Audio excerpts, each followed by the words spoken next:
मैं विजय जैक्सन एवरफ्राज हूँ एक नए ब्लॉग के साथ। आई होप गाइस आप स्वस्थ होंगे और मस्त होंगे। सुबह के बज चुके हैं 9, जिम वगैरह सब आ चुके थे। आज का बहुत ही बिजी डे है गाइस। अभी मेरे को थोड़ा काम करके आ रहा हूँ, पसीना पसीना हो गया, बहुत थक गया। गर्मी भी आज बहुत है, तो अब में बहुत सारे काम है, कुछ भी कोई बात नहीं, लेकिन आपके साथ बने रहेंगे। आज का ब्लॉग तो बहुत काफ़ी इंटरेस्टिंग होने वाला है, क्योंकि आज बहुत मज़े करने वाले हैं। आज के ब्लॉग में आप पूरा देखें, बहुत ज़्यादा मज़ा आएगा। फिर शुरू करते हैं आज का ब्लॉग किसी बकवास के साथ। भाई आज चला रहा है अपन ट्रैक्टर, ये रखा है सामान हमारी ट्रॉली में। हम चला रहे हैं ट्रैक्टर, काफ़ी दिनों बाद चलाया मैंने आज ट्रैक्टर।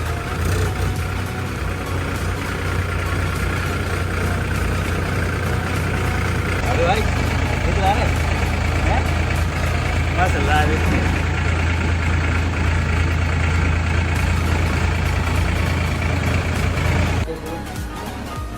देखो भाई हमारा कितना हैंडसम है। हमसे कह रहे डांस का कंपटीशन कर लो, गाना बजाओ। ये बजा रहा है ये गाने, कह रहा है कंपटीशन कर लो, हो जाए कह रहा हो जाए। चलो भाई कंपटीशन हो रहा है भाई, अब में डांस होगा, ठीक है। ये है जज पंकज प्रजापति जी, ये है सचिन पाल जी हमारे भाई, ये भी हमारे भाई। भाई जज सॉरी जज हमारे भाई जज। तो हमें भाई में हम में डांस का कंपटीशन हो रहा है, देखता है कौन जीतता है, ठीक है। डन।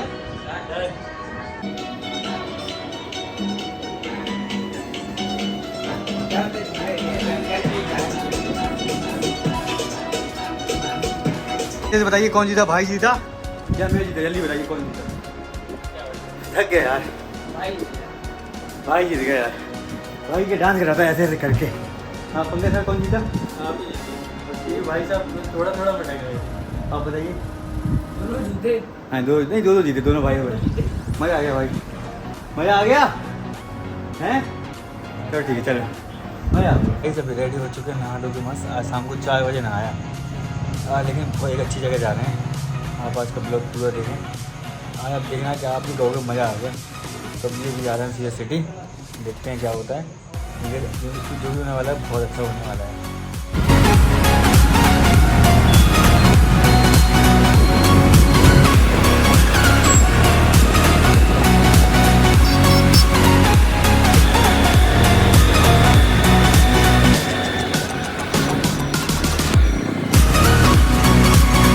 हम फाइनली आ गए। हमने राहुल भाई को ले लिया था रास्ते से, क्योंकि मुझे अकेले जाना कहीं अच्छा नहीं लगता। तो लाइटिंग वाइटिंग तो आपने देखी ली कितनी बढ़िया लगी है। अब चले सीधे, क्योंकि हम लोग हो चुके हैं लेट। तो अभी हो गए हैं 7:22, हम हो चुके हैं बहुत लेट। दौड़ के चलते हैं, चलो भागो जल्दी। हमने टिकट ले लिया है, दो लोगों का टिकट 300 रुपीज़ है। हम जल्दी पहले भागते हैं क्योंकि लेट हो रहे हैं। चलिए, क्योंकि कितना अच्छा लग रहा है फोर्ट रात के समय, लाइटिंग बढ़िया मस्त है। हम लोग भाग रहे हैं यहाँ पर, क्योंकि शो छूट जाएगा तो हम कुछ नहीं दिखा पाएंगे आपको। ये और ये आइस भागो, कौन पहले मरता है? ओए आगे निकल गया मुझे, मैं आगे थक गया यार।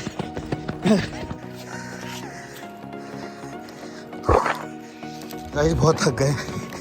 हाँ आपको आवाज़ आ रही होगी थोड़ी थोड़ी।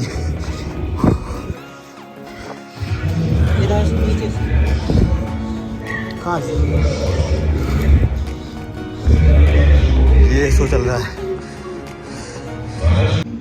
इसके एयरवर्स में कंपनी रानी लक्ष्मी बाई को उनके निजी खर्च के लिए 5,000 रुपया महीना की पेंशन अदा करने की मंजूरी देती है, और साथ ही रानी लक्ष्मी बाई को हुक्म देती है कि वे जल्द से जल्द अपने जरूरी सामान के साथ झांसी का किला खाली कर दें। हम सुना करते थे कि व्यापारियों के भेष में लुटेरे हैं आप लोग। आज आपने इस बात को सिद्ध भी कर दिया। वापस जाकर कह दीजिए अपने गवर्नर जनरल लॉर्ड डलहौजी से, हम उनका फरमान अस्वीकार करते हैं। मैं अपने जीते जी अपनी झांसी नहीं दूंगी। अंग्रेजी फरमान सुनकर रानी लक्ष्मीबाई क्रोध की ज्वाला से दहक उठी। वो जानती थी कि अंग्रेज झांसी झांसी को हथिया कर उसे बर्बाद करना चाहते हैं। वो किसी भी कीमत पर किला छोड़ने के लिए तैयार नहीं थी। देशमुख जी ने उन्हें शांति से समझाया। श्रीमान, मैं आपकी पीड़ा और क्रोध को समझ सकता हूं। देखिए, अभी समय हमारे अनुकूल नहीं है। वर्तमान परिस्थितियों में समझौता करना ही एकमात्र रास्ता है। क्या कह रहे हैं देशमुख जी? आप ऐसा सोच भी कैसे सकते हैं? मैं इन फिरंगियों के आगे झुक जाऊं और अपनी झांसी में सौंप दूं। गलत मत समझिए श्रीमान। अगर आप शांति से विचार करें तो ये भी हमारी एक कूटनीति होगी। अंग्रेजों की बात अभी मानकर एक तो आप सतर्क रहेंगे, दूसरा उनके खिलाफ किसी भी गतिविधि में शामिल होने पर उन्हें आप पर शक भी नहीं होगा। रानी लक्ष्मीबाई ने देशमुख जी का सुझाव मान लिया। दिल पर पत्थर और मन में ढेर सारी यादें रखकर रानी ने किला छोड़कर रानी महल में रहने का फैसला किया। जाते जाते रानी ने झांसी को अपना संदेश दिया। इस किले से जाने का ये मतलब नहीं है कि मैं हार गई। असली युद्ध तो अभी बाकी है। बिठूर में पेशवा बाजीराव ने मुझे देश प्रेम, स्वधर्म और स्वराज की शिक्षा दी थी। अब समय आ गया है कि मैं उनके द्वारा बताए गए स्वराज के मार्ग पर ही चलूं। इसके लिए चाहे मुझे अपने प्राण ही क्यों न त्यागने पड़े, मैं एक दिन स्वराज की पताका जरूर फहराऊंगी। गीता में लिखा है, हतो वा प्राप्स्यसि स्वर्गम जित्वा वा भोक्ष्यसे महीम् तस्मादुत्तिष्ठ कौन्तेय युद्धाय कृत निश्चय। कि जैसे कृष्ण भगवान ने अर्जुन को रणभूमि में कहा था कि युद्ध के दौरान अगर मारे जाओगे तो स्वर्ग की प्राप्ति होगी, अगर जीत हुई तो पृथ्वी पर राज्य का आनंद लोगे। सो हे कुंती पुत्र, उठो और युद्ध करो।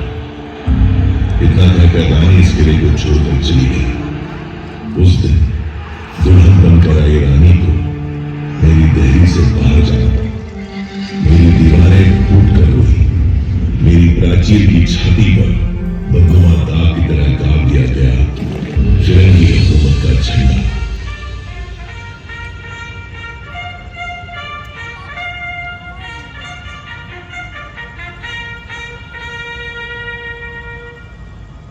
हंसती खेलती झांसी का सुख वैभव छिन गया।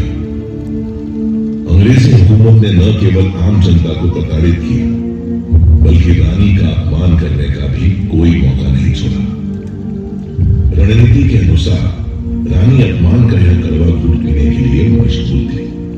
इस कठिन समय में एक दिन पेशवा नाना साहब का संदेशा लेकर रानी के पिता मोरो पंत जी उनसे मिलने आए। बेटी मनु, पेशवा का तुम्हारे लिए संदेश है कि तुम्हें झांसी राज्य की कमान संभालनी होगी। अब से लगभग 4 महीने के बाद 31 मई को रविवार के दिन पेशावर से बंगाल तक की सारी फौजी छावनियों में बगावत का बिगुल बजा दिया जाएगा। तुम्हें इस जंग के लिए तैयार रहना होगा। अब्बा साहब, पेशवा को कहें कि वे निश्चिंत रहे। इस जंग का तो हमें बड़ी बेसब्री से इंतजार था। लेकिन समय से पहले ही 29 मार्च को मंगल पांडे के नेतृत्व में बैरकपुर की छावनी में अंग्रेजों के खिलाफ किला बोल दिया गया।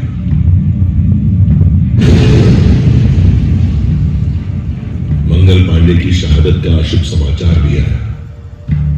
लेकिन 10 मई आते आते मेरठ में भी बगावत की शुरुआत हुई जो दिल्ली को आजादी दिलाने तक जा पहुंची। अब बारी थी झांसी।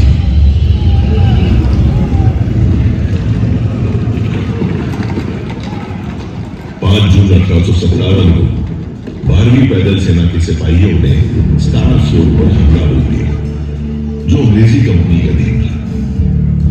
अंग्रेजों ने औरतों और बच्चों समेत झांसी किले में बना ली। इस समय तक विद्रोह की ज्वाला पूरे झांसी राज्य में फैल चुकी थी। 8 जून 1857 की सुबह सिपाहियों ने कैप्टन गॉर्डन को मार गिराया वार्डन के होते ही मेजर स्टील ने सफेद झंडा लहराकर आत्मसमर्पण कर दिया और आजाद हो गई झांसी, आजाद हो गया मैं। ध्वज बदल गया। रानी लक्ष्मीबाई उस दिन मेरे आंगन में वापस लौटी। उन्होंने प्रजा को धन्यवाद दिया।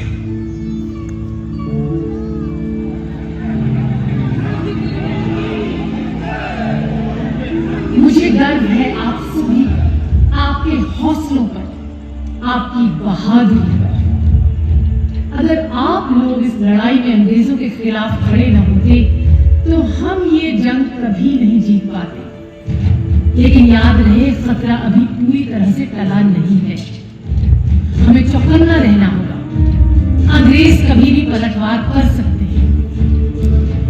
हमें झांसी को फिर से उन्नति की राह पर लाना है। झांसी के विकास का काम शुरू हो गया। इस दौरान रानी लक्ष्मीबाई ने हर चुनौती का सामना अपनी बुद्धिमत्ता से किया। हर तरह की घटनाओं से जूझते हुए रानी लक्ष्मीबाई स्वयं को मजबूत कर ही रही थी कि एक दिन मोतीबाई एक बुरी खबर लेकर आई। श्रीमान, हमें अपने सूत्रों से पता चला है कि पूरे देश में बगावत की आग को अंग्रेजों ने बुझा दिया है। दिल्ली, लखनऊ, कानपुर, बिठूर, बनारस, इलाहाबाद, हर जगह विद्रोह को कुचल दिया गया है। यहाँ तक कि शहंशाह हिंदुस्तान बहादुर शाह जफर को लाल किले में मुकदमा चलाकर उन्हें देश निकाला दे दिया गया है। उन्हें रंगून भेजा जा रहा है। श्रीमान, बुरी खबर लाई हो मोतीबाई, बहुत बुरी। क्या तुम्हारे पास तात्या पेशवा की कोई खबर है? जी हाँ श्रीमान, पता चला है कि तात्या और राव साहब तो अपने 20,000 सिपाहियों के साथ कांटी में डटे हुए हैं। लेकिन क्या मोतीबाई, लेकिन क्या? लेकिन श्रीमान, बिठूर और कानपुर की लड़ाई के बाद से नाना साहब और अजीमुल्लाह खां को कुछ पता नहीं कि वे लोग कहाँ हैं। हे भगवान, वे दोनों जहां भी हो सोच, अंग्रेजी फौज किस ओर बढ़ रही है? क्या इसकी भी कोई खबर मिली है? जी श्रीमान, राहतगढ़ और बानपुर में अंग्रेजी फौजों ने हमला किया है, पर वहां के हालात की पूरी जानकारी नहीं है। हाँ, लेकिन ये सूचना जरूर मिली है कि जनरल ह्यूरोज के नेतृत्व में अंग्रेजी फौज झांसी की ओर बढ़ रही है। हमें पता था हमें कि ये तिरंगी लौटेंगे। हमें अब पूरी तैयारी कर लेनी चाहिए। मोतीबाई, क्यूरी को हमारा संदेश लेकर तात्या के पास कार में भेजी। तुरंत वो तात्या से कहें कि जब अंग्रेज झांसी पर हमला करें तब तात्या अपनी फौज के साथ अंग्रेजों पर पीछे से धावा बोल दें। इस तरह इन अंग्रेजों को संभलने का मौका नहीं मिलेगा। जी श्रीमान। राहतगढ़ से भी बुरी खबर ही आई। अंग्रेजों ने वहां भाई फाजिल मोहम्मद खां को फांसी पर चढ़ा दिया था। उनके भाई अपने रिसालदार गुल मोहम्मद और लगभग 400 सिपाहियों के साथ झांसी पहुंचे। उन्होंने रानी लक्ष्मीबाई से अनुरोध किया कि वे अंग्रेजों के खिलाफ लड़ाई करने के लिए उन्हें अपनी सेना में शामिल होने का मौका दें। रानी ने भरोसा किया, अपनी सेना में शामिल कर लिया। 23 मार्च 1858 के दिन अंग्रेजों ने झांसी पर हमला बोल दिया।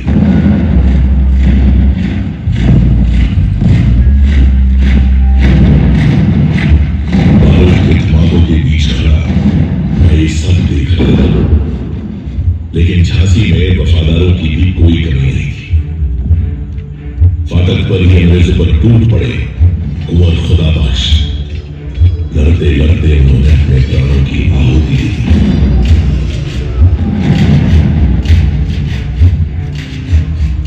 रणनीति के अनुसार तात्या टोपे ने बेतवा के किनारे 1 अप्रैल 1858 को अंग्रेजों पर धावा बोल दी, लेकिन अंग्रेजी फौज ने उन्हें पीछे खदेड़ दिया।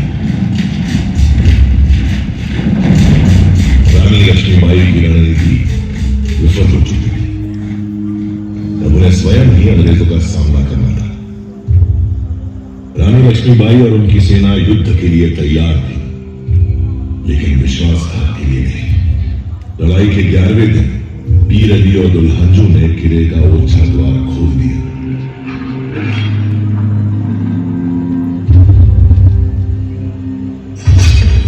अंग्रेजी फौजें शहर में प्रवेश करने में सफल हो गई।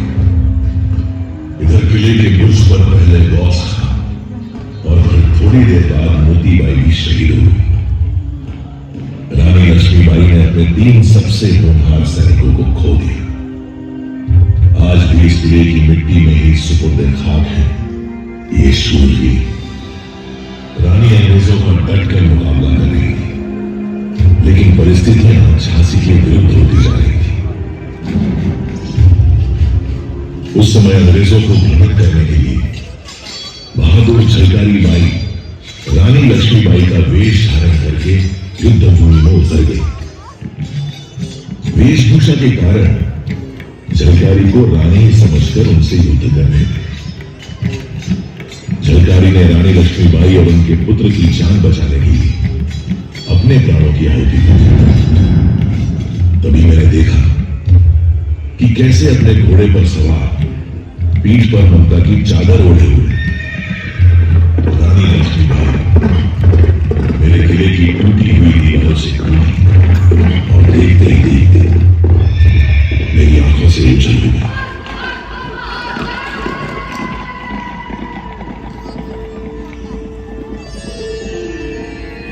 उस काली रात को मुझे झांसी से जाना पड़ा था, लेकिन मैंने प्रण लिया था कि जब तक जीवित हूं तब तक मातृभूमि की रक्षा के लिए लड़ती रहूंगी। मेरी इस लड़ाई में ग्वालियर के सैनिकों ने मेरा साथ दिया और मैंने बिना लड़े ही जीत लिया ग्वालियर का किला। ग्वालियर की जीत स्वराज के लिए सिर्फ एक कदम है। हमारी लड़ाई इन फिरंगियों से है जो हमारे देश में घुस आए हैं।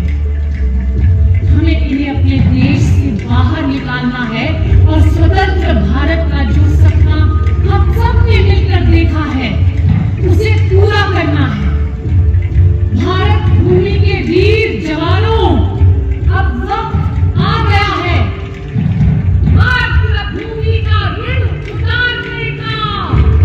तो हो जाओ तैयार अंतिम युद्ध के लिए। हर हर महादेव।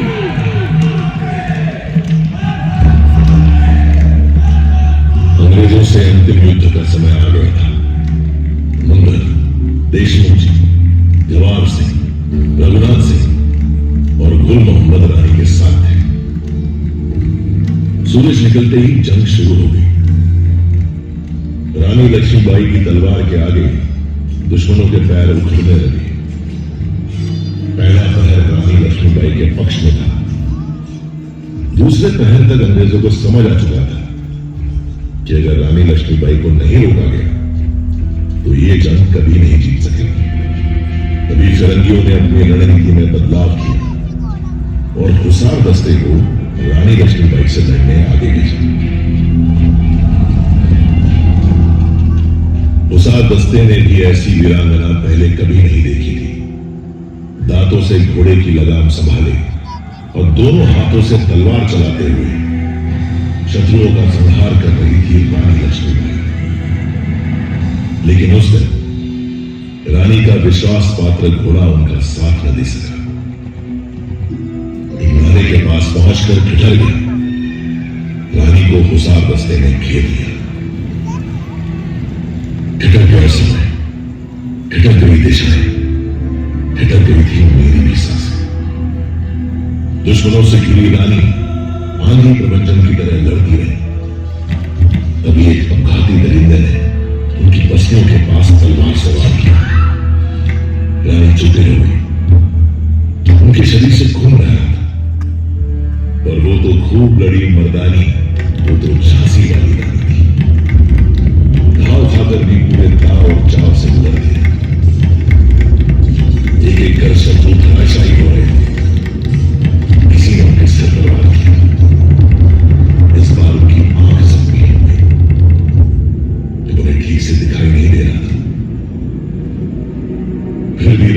करती रही। गुसारों का सफाया करते हुए तभी गुल मोहम्मद और बाकी साथी रानी के पास पहुंचे। सबने देखा कि रानी नक से शिख तक खून से लथपथ है। देखते देखते रानी घोड़े की पीठ पर लुढ़क गई। मेरे मन में गूंज रहे युद्ध शुरू होने से पहले ही रानी के शब्द। आज ये युद्ध का अंतिम दिन हो सकता है। अगर मैं मर जाऊं तो तुम्हें मेरे पुत्र दामोदर की रक्षा करनी होगी। याद रहे, चाहे कुछ भी हो जाए, मेरी मौत के बाद कोई भी फिरंगी मेरे शरीर को छूने ना पाएगा। गुल मोहम्मद ने रानी के घोड़े की लगाम संभाली और उन्हें जंग के मैदान की दूसरी ओर बाबा गंगादास जी की कुटिया में ले गया। रानी की हालत नाजुक थी। बाबा गंगादास ने उनकी नब्ज पकड़ी तो उनकी आंखों में नमी साफ दिखाई देने लगी। हम सब जिस घड़ी की कल्पना भी नहीं कर सकते थे, वो घड़ी हमारे सामने थी। बाबा ने रानी के मुंह में गंगा जल डाला। थोड़ी देर में रानी की आंख खुली। उनके आखिरी शब्द थे हर हर महादेव और ओम नमो वासुदेवाय। वो हमें और अपनी जान से भी ज्यादा प्यारी मातृभूमि को छोड़कर सदा के लिए चली गई। रानी लक्ष्मीबाई की देह पंचतत्व में विलीन हो गई, लेकिन रानी की शौर्य गाथा धरती आकाश की सीमाओं के पार कण कण में समा गई। रानी की कीर्ति समय के बंधनों को लांघ कर आज भी हमारे सामने मौजूद है। लोग कहते हैं कि उस दिन रानी मर गई थी, लेकिन मैं जानता हूं उस दिन रानी लक्ष्मीबाई युगों युगों तक अमर हो गई थी, सदैव वीरता की मिसाल बनकर जिएगी।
शिवाजी की दादाएं उसको याद कराती थी।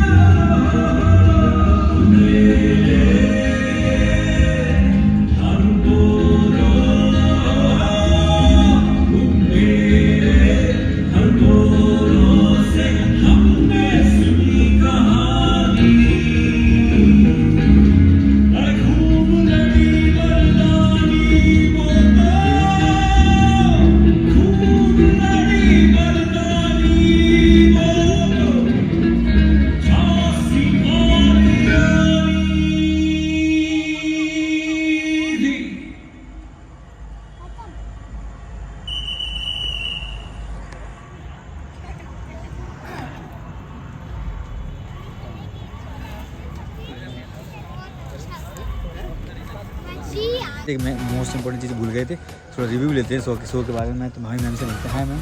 हेलो, क्या नाम है आपका? मेरा नाम पूजा है। कहाँ से आए हैं आप? मैं दिल्ली से आई हूँ। शो देखने के लिए जी, कैसा लगा आपको? बहुत ही अच्छा लगा। और फ्रेंड्स मैं ये कहूँगी कि हमारी जो संस्कृति है ना, उसे देखने का इतना अच्छा मौका मिला और पूरे 45 मिनट्स हमें पता ही नहीं चला कि कैसे सब मिलती है। बहुत बहुत धन्यवाद। और मैं एक चीज़ और बोलूँगी कि सर ने भी बहुत अच्छी क्लिप बनाई है, आप सब ज़रूर देखिएगा, बट यहाँ आके ज़रूर शो को देखिएगा, बिकॉज यहाँ आप आएंगे तो यहाँ की संस्कृति को और अच्छा जान पाएंगे। Thank you so much. Thank you for coming. तो गाइस फाइनली शो ख़त्म हो गया। आपको कैसा लगा ज़रूर कमेंट में बताइएगा। वीडियो अच्छी लगी तो लाइक कर देना, मेरे चैनल पर नए हो सब्सक्राइब कर देना, लेकिन ज़रूर बताना कि ब्लॉग आपको कैसा लगा और वीडियो में कैसी लगी हमारी रानी लक्ष्मीबाई जी की कहानी। तो आप ज़रूर बताना कमेंट में कैसा लगा आपको, क्योंकि ये बहुत ही ऐतिहासिक है। आपने देखा, अगर जो भी देखेगा उसकी मोटिवेशन और ब्लड मतलब खून की मतलब स्पीड बहुत तेज़ हो जाएगी। तो गाइस आपको अच्छी लगी हो लाइक कर देना, मेरे चैनल पर नए हो सब्सक्राइब कर देना। मिलते ही ऐसे इंटरेस्टिंग नए ब्लॉग के साथ। आज के लिए अलविदा। मैं आपको जितेंद्र जैक्सन। जय हिंद, जय भारत।